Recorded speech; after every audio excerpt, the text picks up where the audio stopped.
سلام نعخم يخونا بملا كورنات عالم كوينكم على توا حبريتات دقول زينات كتات ولفتوات تعذبتي نقدم عسر تحت حملة كل تشحن عسر شمتن عمة مرت زوادنا يوم الزينات حيزنا قريبنا لنا نسنا مكة تتالكم بمعدم بقاطتنا بزرزر زينا كنس قركم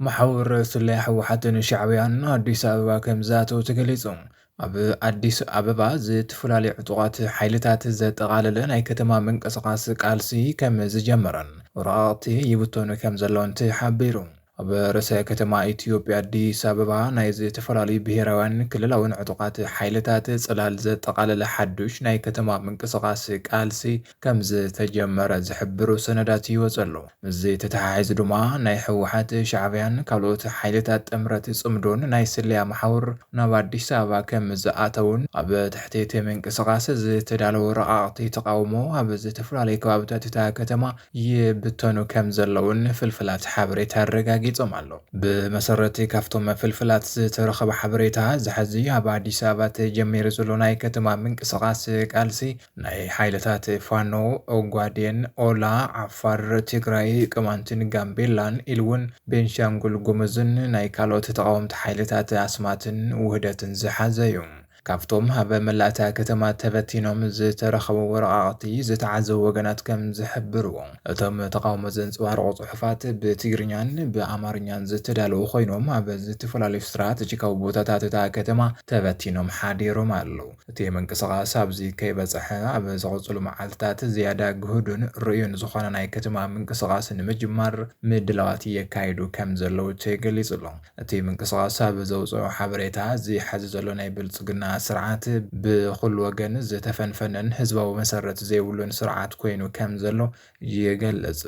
تيزوز حبريتا سعيبو اب አዲስ አበባ ኮይኖም አንጻር ረብሐን ህልውናን ትግራይ ዝንቀሳቀሱ ዘለውን እቲ ናይ ብልጽግና ስርዓት ግልጽ ወራርን ጨፍጫፍን ከፈጸም ዘለዓሉ ዘለውን ውልቀ ሰባት ናብ ልቦም ክምለሱ ጻውዒት አቅሪብሎ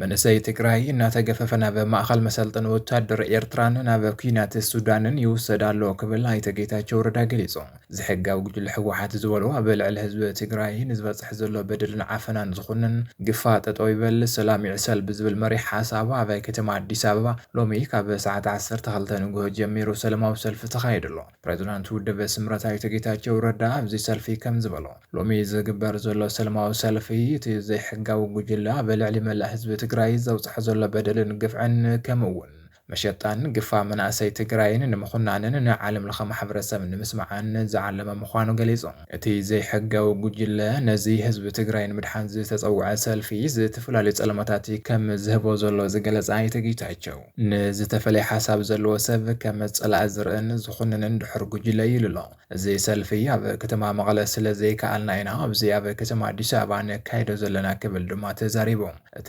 ዘይሕጋዊ ጉጅለ ዝበሎ ሕወሓት ንመናእሰይ ትግራይ ህፃውንቱ ውን ከይተረፈና ገፈፈን ኣብ ማእከል መሰልጠኒ ኤርትራ እናወሰዶን ንኩናት ሱዳን እናሸውጠን ከም ዝርከብ ውን አረድዩ ሕወሓት ጉዳይ ተመዛበልቲ ይኹን ምምሕዳራዊ ወሰን ከም ዘየገድሶ ብምግላጽ ተመዛበልቲ ንከይምለሱ ሰራዊት አሰሊፉ ዕንቅፋት ኮይኑና ነይሩ ክብል ውን ተዛሪቡ ሕወሓት ጉዳይ ተመዛበልቲ ይኹን ምምሕዳራዊ ወሰን ከም ዘየገድሶ ብምግላጽ ተመዛበልቲ ንከይምለሱ ሰራዊት አሰሊፉ ዕንቅፋት ኮይኑና ነይሩ ክብል ውን ተዛሪቡ ህዝቢ ትግራይ ካብ ኩናት ወጻኢ ክነብር ዘይፈቅድ ሕወሓት ሕዝውን ንዳግማይ ዝኸፈ ኩናት ምስ ደጋው ጸላእቲ ህዝቢ ትግራይ ብምትሕብባር ትግራይ ዓዲ ህውከትን ዕግርግርን ንምግባር እናሰርሐ ከም ዝርከብ ሓቢሩ እቲ ዝሕጋዊ ጉጅለ ዘውጽሕ ዘሎ ዓፈናን በደልን ጠጠው ክሳብ ዝብል ምስ ኩሎም ደለይቲ ሰላም አካላት ብምትሕብባር ክንሰርሕ ኢና ዝበለ አይተጌታቸው መንግስቲ ፌደራል እቲ ዝሕጋዊ ጉጅለን ዝገብሮ ዘሎ ተደጋጋሚ ትንኩሳታት ኩናት ዝገብሮ ዘሎ ትዕግስቲ አመስጊኑ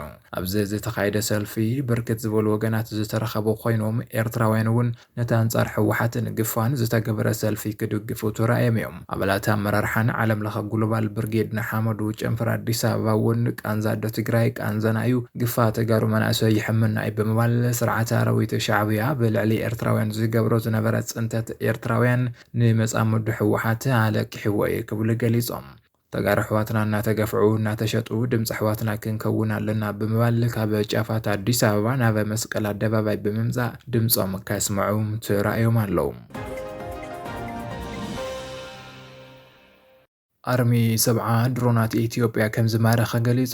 ኣርሚ 70 ንዝተሰንዘረሉ መጥቃዕቲ ብምምካት ኣብ ልዕሊ ጸላኢ ከቢድ ክሳራ ከም ዘውረደ ሓቢሩ። ኣብ ግንባር ሱዳን ዝንቀሳቐስ ዘሎ ኣርሚ 70 ናብ መከላኸሊ ድፍዓቱ መጺኡ ትንኮሳ ዝፈጠረ ሓይሊ ብምምካትን ጸረ መጥቃዕቲ ብምፍናውን ደምሳስ ዓወት ከም ዝሓፈሰ ኣፍሊጡ ኣሎ። በቲ ዝተኻየደ ሓያል ውግእ እቲ ኣርሚ ኣብ ልዕሊ ጸላኢ ዓብዪ ሰብኣውን ንዋታውን ኪሳራ ከም ዘስዓበ ካብቲ ቦታ ዝወፁ ሓበሬታታት የመልክቱ። ብመሰረት ዝበፅሐና ናይ ግንባር ጸብጻብ እቲ መጥቃዕቲ ዝተሰንዘረሉ ኣርሚ 70 ንጡፍን ስትራቴጂካውን ናይ መከላኸሊ ስጉምቲ ብምውሳድ ድሮናት ኢትዮጵያ ዝበለን ከም ዝማረኸን ከም ዝደምሰሰን ሓቢሩ። እቲ ኣርሚ ኣብዚ ውግእ እዚ ብዝወሰዱ ወታደራዊ ስጉምቲ ካብቲ ዝተደምሰሰ ሓይሊ ብርክት ዝበሉ ናይ ውግእ ኣጽዋር ክማረኽ ከም ዝኽኣለ ገሊጹ።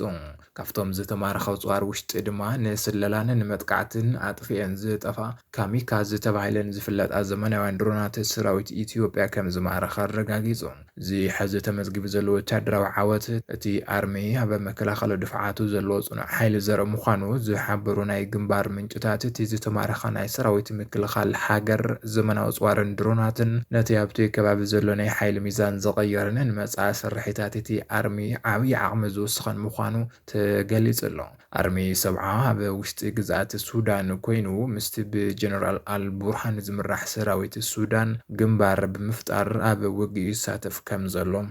ይዝከር።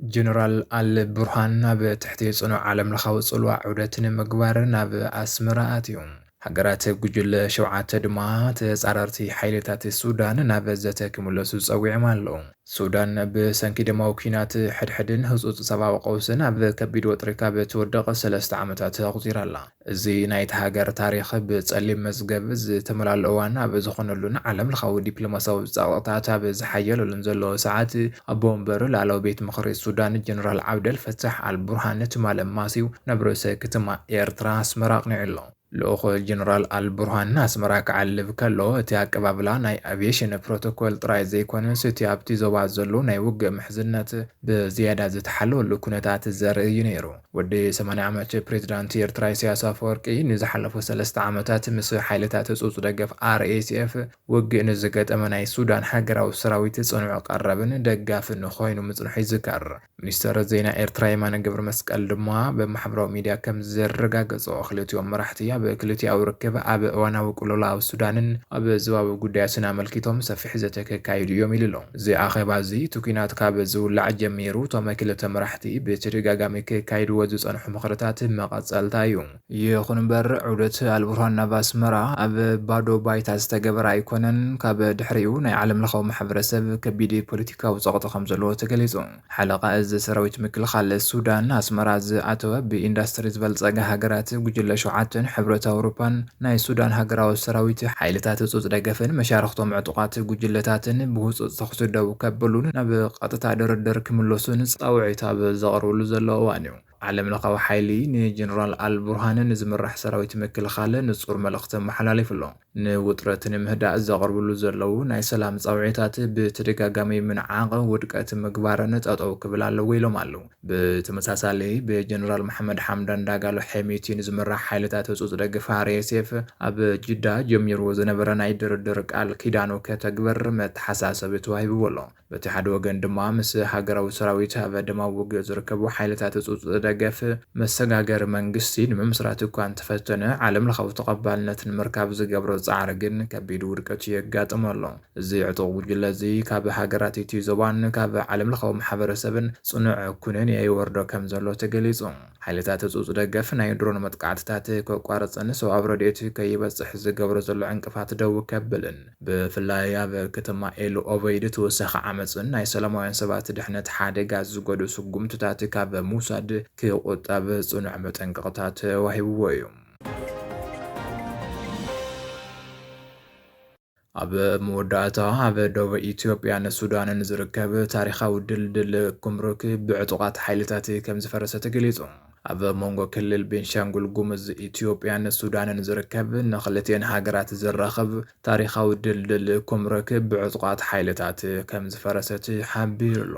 ካብ ኣሶሳ ተበጊሱ ናይ ሱዳን ኩምሩካብ ዘቋረጽ ብ4 ተባሂሉ ኣብ ዝጽዋዕ ዓብዪ ጽርግያ ዝርከብ ድልድል ምፍራሱ ኣብቲ ዞባ ልዑል ወተሃደራውን ኢኮኖምያውን ጸቕጢ ከም ዘስዕብ ተጠቒሱ ኣሎ። ካብቲ ቦታ ዝወጹ ሓበሬታታት ከም ዘመልክትዎ ነቲ ድልድል ዘፍረሱ ናይ ሱዳን መራሒ ጀነራል ዓብደልፈታሕ አልቡርሃን ሰራዊት ኣብ ሱዳን ተዓቒቦም ምስ ዝርከቡ ነበር ኣባላት ሓይሊ ዕቀባ ሰላም ኢትዮጵያን ቤኒን ምስ ዝተባህለ ናይ ቤንሻንጉል ጉሙዝ ዕጡቕ ጉጅለን ብምውህሃድ እዩ። ብፍላይ ኣብ እዋን ውግእ ሰሜን ኢትዮጵያ ትግራይ ናብ ሃገርና ይንምለስን ብምባል ኣብ ሱዳን ፖለቲካዊ ዕቁባ ዝሓተቱ ብኣማይ ዝቑጸሩ ላዕለዎት መኮንናትን ጀነራላትን ዘጠቓለሉ ነበር ኣባላት ሰራዊት ምክልኻል ኢትዮጵያ ኣብዚ መጥቃዕቲ እዚ ከም ዝተሳተፉ ተገሊጹ ኣሎ። እዞም ሓይልታት እዚኣቶም አልቡርሃን ንካርቱም መሊሱ ኣብ ትሕቲ ቁፅፅር ንምእታው ኣብ ዝገበሮ ጻዕሪ ልዑል ኣበርክቶ ከም ዝገበሩ ዝንገረሎም ኮይኑ ሕዚ ድማ ኣርሚ 70 ብዝብል ስም ተደራጅዮም ምስ ናይ ሱዳን ክፍለ ሰራዊትን ምስ ዕጡቓት ቤንሻንጉል ጉሙዝን ብምዃን ካብ ወገን ሱዳን መጥቃዕቲ ይኸፍተሎም። ንነዊሕ ዓመታት ናይ ክልቴን ሃገራት ናይ ንግዲ ልውውጥ ምንቅስቓስ ሰባትን ከሳልጥ ዝጸንሐ ዝድልድል ምፍራሱ ልዑል ናይ ሎጂስቲክ ምትዕግጓል ፈጢሩ ይርከብ። ብምኽንያት እዚ ድማ ንጥረ ነገራት ከምኡውን ናይ ወፃን ውሽጢ ንግዲ ምንቅስቓስ ሙሉእ ብምሉእ ከም ዝተቋረጸ ተገሊጹሎም። ዝኸበርኩም ተዓዘብቲ ምድለዋትና ነዚ ሰዓት ዘዋደድናዮም ዜናታት ዛዚምና ኣለና። ንምክትታልኩም ነመስግን። ሰላም